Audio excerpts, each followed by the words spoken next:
What's going on, guys? This is part one of a two-part video about how I made an enclosure for my northern pine snake, Mr. Pine.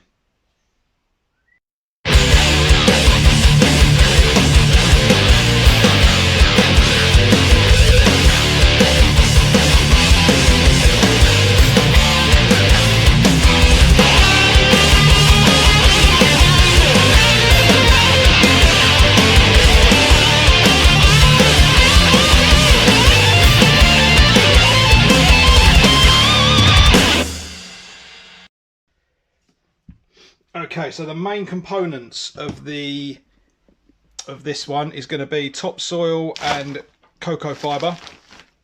In the UK, we can buy cocoa fibre loose like this. There's not much in it, but this to me is the easy way of having a lot of cocoa fibre. There's nothing in this. This is 100% cocoa fibre, nothing added. So this is nice and safe to use with our reptiles. Okay, so we're going to mix it up. Chuck in some topsoil first.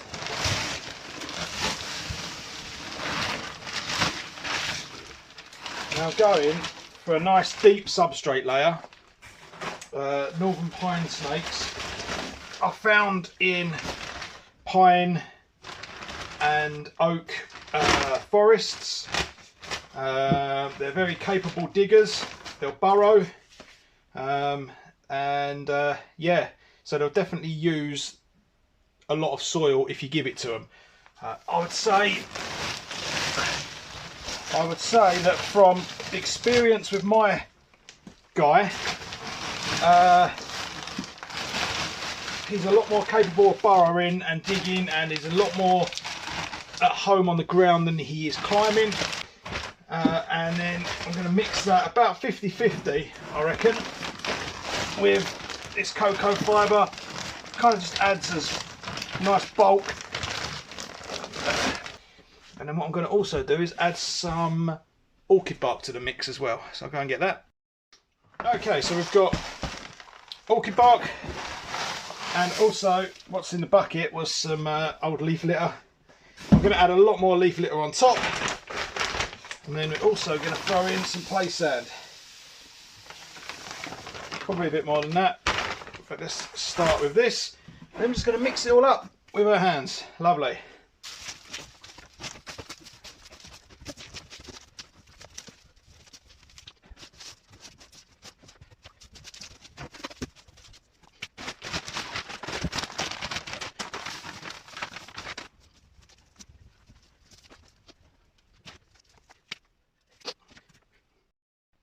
Okay, so there's our base layer in. I might add more. I probably won't ever take away, so all I'm going to ever do is more.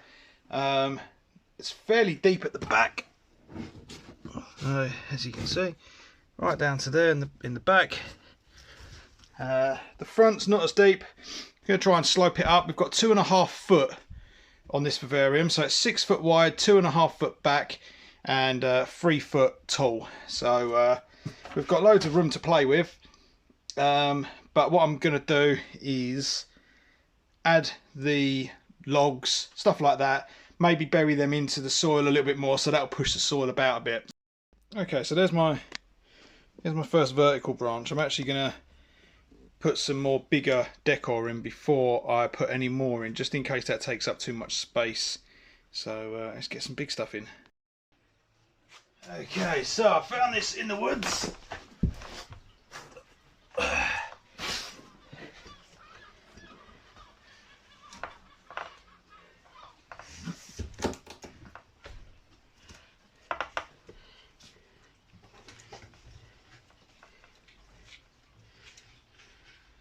This could be a cool spot for him to kind of hang over,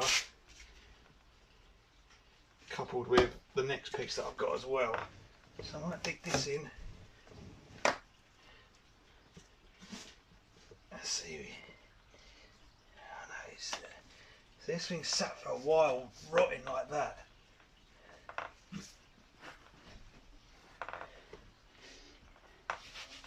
And that's an awesome little bit under there for him to get underneath. So maybe that is the way. It's actually really dried out. I believe that is that's birch, because that's got some that had a little bit of birch bark on it still. This is actually a pine of some sort, but it's completely dried out to the bone, so there's no sap in there, anything like that, so I'm not too worried about using it. With the wood that I use, I don't bake it, I don't sterilise it, anything from the UK woodland, as long as you don't pick it too close to water, it's going to be okay. It's going to be okay for snakes and lizards. I'm going to play about with this. I'll play about with this and I'll come back to you. Okay, so I've switched this piece of wood round and put my other piece of dried out log there. This creates like a slightly higher elevation here, which is kind of close to my deep heat projector, but also in this corner I've laid out lots of big thick pieces of slate as well, so they'll act as some nice sort of heat retaining bits on this end. This is actually almost directly underneath where I'm going to be mounting his T5 tube. That's in his old enclosure at the moment, so a day or two before I switch that out, I will switch him out. I will disconnect that, mount it in the in this enclosure. All the wiring's ready for it. That goes up in there, mounts in there, along with my actual daylight light as well, LED light. So that all comes off of one plug then, which is nice and easy. So that allows, so what I'll be doing is fitting that up there. I will film it obviously, but that will be fitted up there, which will allow for a UV gradient. The UV is going to be more concentrated on the hotter side, so naturally that's where, you know, in the wild where it's sunnier, generally it's going to be warmer, which makes sense, but in the enclosure we have to kind of simulate that, so it'll be closer to my heat end, and then this end here will be darker. There'll be less UV there, there'll be less heat there, but he's also got quite a lot of options, gradients, to find where he wants to be. So I've added a few more branches as well in here, just chucked in a few dried branches. Going for a foresty look, I've added in some old oak here. This is actually going to be removable, this piece, so this is just one little bit that I can kind of grab out, which allows me to get access to his hide box. So here's some pine needles that I've collected up. Let's get all this stuff in here.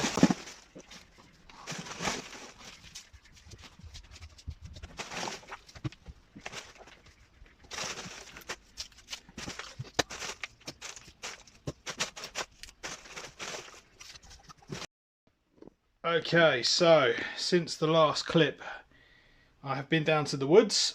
I've managed to get myself some oak branches with some dried out leaves on the top. Just kind of gives, it's hard to show in the video, but it just kind of gives a little bit of dimension at the top, because you've got to remember this is 2.5 foot deep. So and because I haven't filled it up with loads and loads of branches, like you would for, say, a tropical jungle style enclosure, you know, like Ty's. Ty? She was there. She's there? Yes, she is. Yeah, so say the Ty's or say the Boigers. So yeah, this is a lot more flat. This is a little section of, in my brain, it's a little section of woodland. Not too different from a UK woodland, so I can kind of picture it. And I'm trying to mimic what I see when we go out.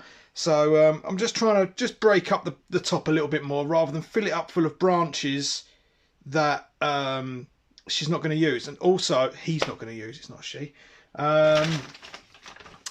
Also, I didn't mention earlier, but planting. So planting for a northern pine snake is going to be quite difficult. So picture a little square bit of forest that's going to have a lot of pine trees. The reason why pine trees, I can talk to the camera, couldn't I? The reason why pine trees or pine forests are quite barren And especially in the UK, we try to, a lot of forestry commissions are chopping down pine trees and replacing them with different types of trees. Pine trees are going to cover the ground in pine needles, and that stops any other growth coming out of the floor, as far as I'm aware anyway. I'm pretty sure I've read that somewhere on a board in the woods. But yeah, so let's go back. So basically what I'm trying to mimic here is a little piece of that woodland, and there's not going to be a whole lot of growth. So it'd be ridiculous to add something like pothos, bromeliads, you know, any of that tropical stuff, because we're not trying to create that. We're trying to create a woodland. So I racked my brains for a while. I could put a Boston fern in there, a couple of Boston ferns, but I don't think the humidity is going to be good enough to grow Boston ferns. I could have probably got away with maybe like an asparagus fern. They might grow in here, but they're so delicate. And Mr. Pine, he's a large colubrid, heavy-bodied, and likes to, he will just investigate everything. He'll dig things up. He's got a nose, you know, he's got a nose that's just designed to dig things up and stuff. So a nice gentle plant isn't gonna survive in here. Pothos would, but it's not going to look right in this setting. So long story short, I have planted a couple of handfuls of pet safe grass. So on the edge of a forest or near a path, you might see little tufts of grass, and that's what I'm trying to go for. So just scattered in here, basically I've got some grass seed there, and I've just sort of been poking little holes here and there and just dropping a load in there in patches. So the whole thing isn't going to be covered in grass, but it's just little patches that might survive a snake going over them. It might not. I'm not bothered. I think this looks pretty cool without it. And like I say, if you go out to the woods and you stand, you're going to see big trees, a couple of bushes, but you're not going to see loads and loads of plants, especially in like in a woodland with pine trees. So all that's left, I think, in this vivarium is I bought some sand. So it's soaking wet. So obviously Mr. Pine's not going in any time soon. So I've got some sand that I'm going to sort of sprinkle around on the floor a little bit, and let it do its thing. I'm going to sort of get that in there, sort of mix that into the soil a little bit, just create slightly different texture, slightly different looks. So we're going for that kind of forest floor look, remember? So rather than just straight up, you know, soil, we get these little patches of sand and stuff like that. So that's my idea anyway. So a bit of that and some leaf litter. Let's go ahead and put some leaf litter in. So while I was out of the woods, obviously, I picked up a giant bag, multiple bags of leaf litter. This is oak and birch. So I'm gonna just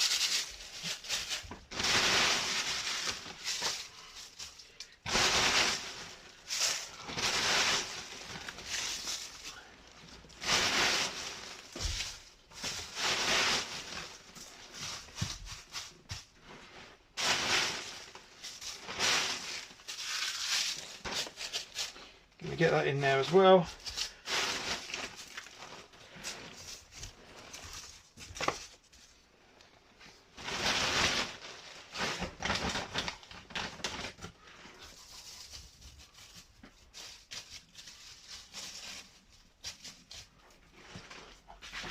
Do you know what? I think we're done.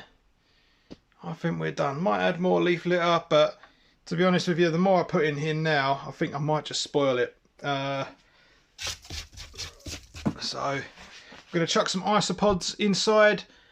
I'm going to let it do its thing for a while. Let all these really damp soils and sand and stuff dry out a little bit. So I think I'm going to leave it here for this video.